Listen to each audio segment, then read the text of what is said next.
Hello there, and welcome to another episode of WOK TALK. Um, we're going to continue doing facts for the upcoming walk rather than the cooking walk.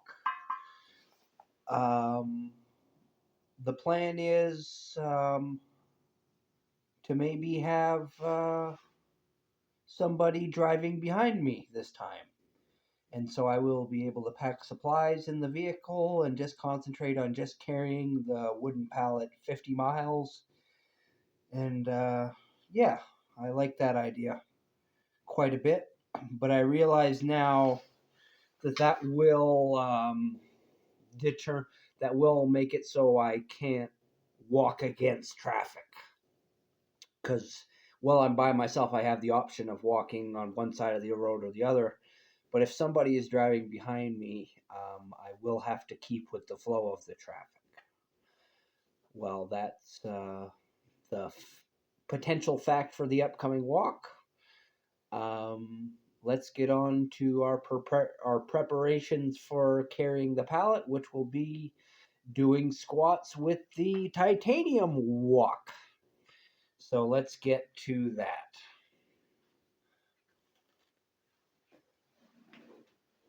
One, two, three, four, five.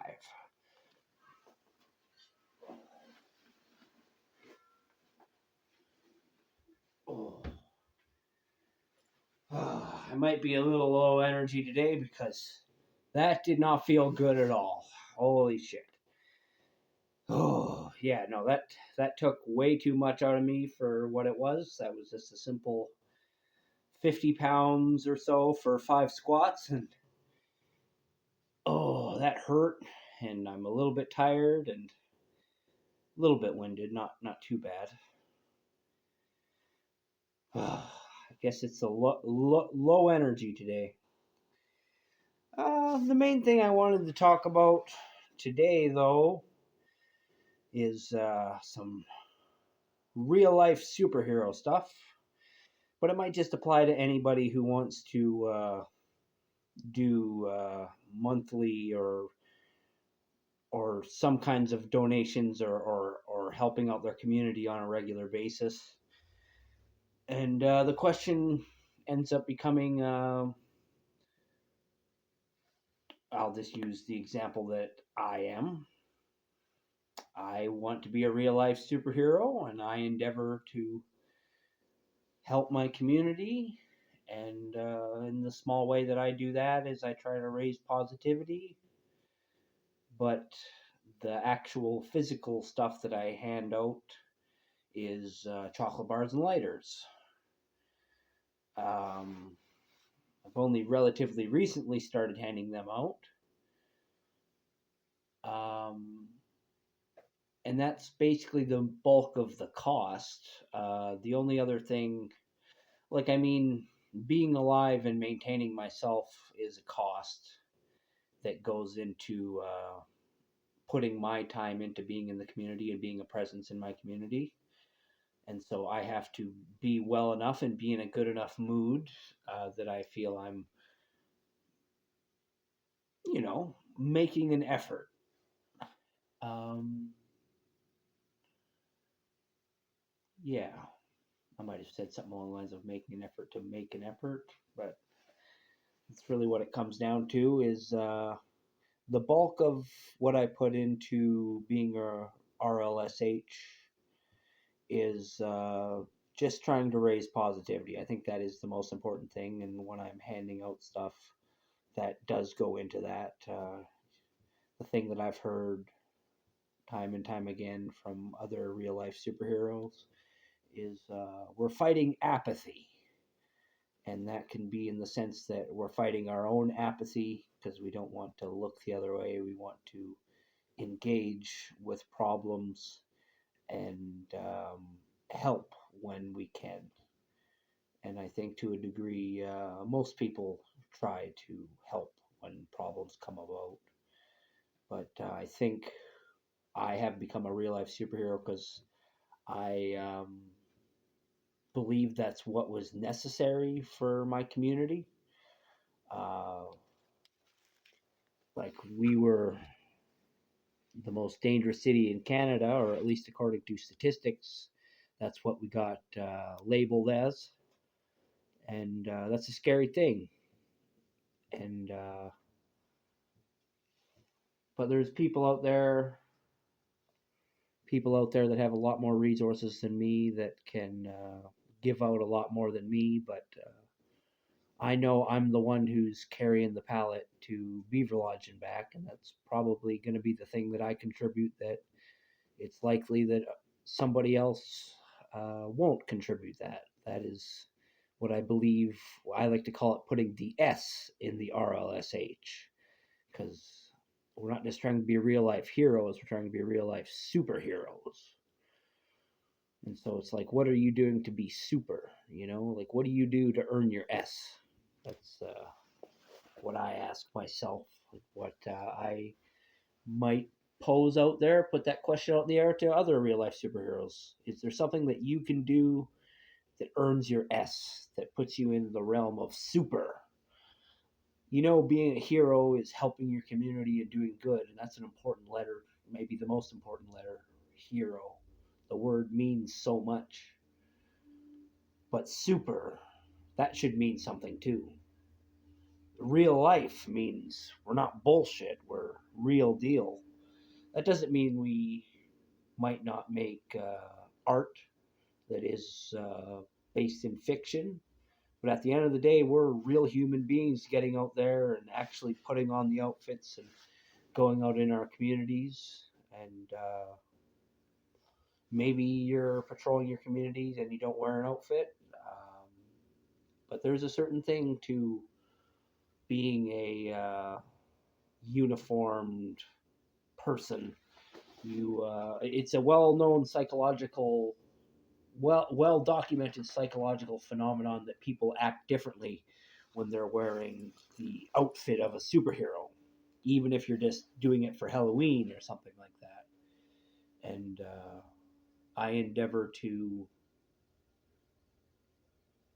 wear that outfit as long as I possibly can.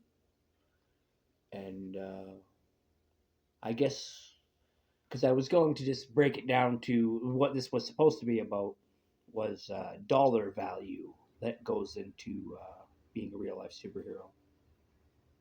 And the most dollars I put in are in what I'm handing out, which amounts to about $40 or so every payday for chocolate bars and lighters, and whatever I pay for extra supplies when I'm going to Beaver Lodge, because that's kind of an extra normal activity beyond my regular just living. Um, but my costs are very low in a lot of ways, but in other ways they're very high because,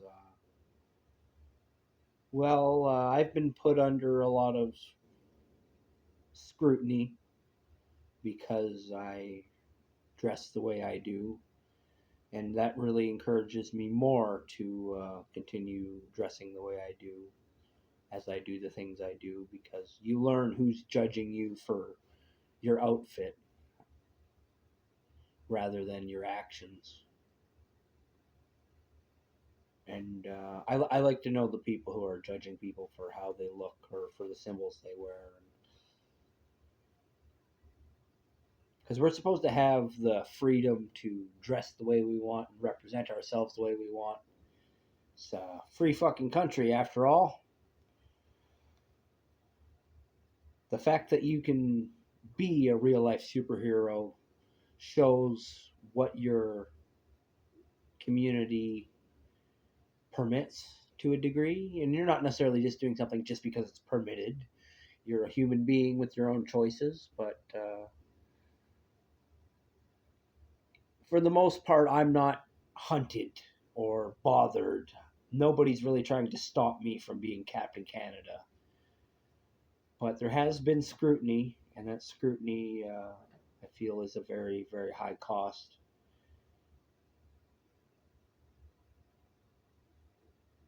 But I want people to have high expectations. I don't want people to have minimum expectations for Captain Canada. There's some people who think I'm a more of a crime fighter, and there's some people that understand what I'm doing is raising awareness for suicide prevention. There's other people that probably understand that it's a complicated thing that requires me to do many things. But whatever you think I am, as long as it's not something that hurts somebody, I want to fulfill your expectations. That is the high cost. Is I want to be the hero you deserve, and the fact that I'll probably let you down is another part of the cost. I hate to say. So I am always sorry for when I let people down, when people want to see a superhero and they just see a regular human being. I'm sorry if that lets you down, but I also hope there's some people that, instead of being let down, might just relate to a human being more than they can a Superman. But when I'm carrying that pallet 50 miles, you can go ahead and look up or look down or wonder if I'm crazy or wondering what made me go over the edge. Because no sane man could do that. No sane regular man. But a Superman, I don't know. Arrogant to say so. But I want to accomplish something for you, my audience, my community, my world. You deserve a higher standard, period. Well, I'll just leave it at that. I'm Captain Canada, Joseph Arthur Roszell. Going to be carrying a pallet 50 miles on May 11th, weather permitting. I want to thank you for watching. I want to wish you all the luck in the world. I love you. And I want you to know that suicide is never the answer. Peace out for now.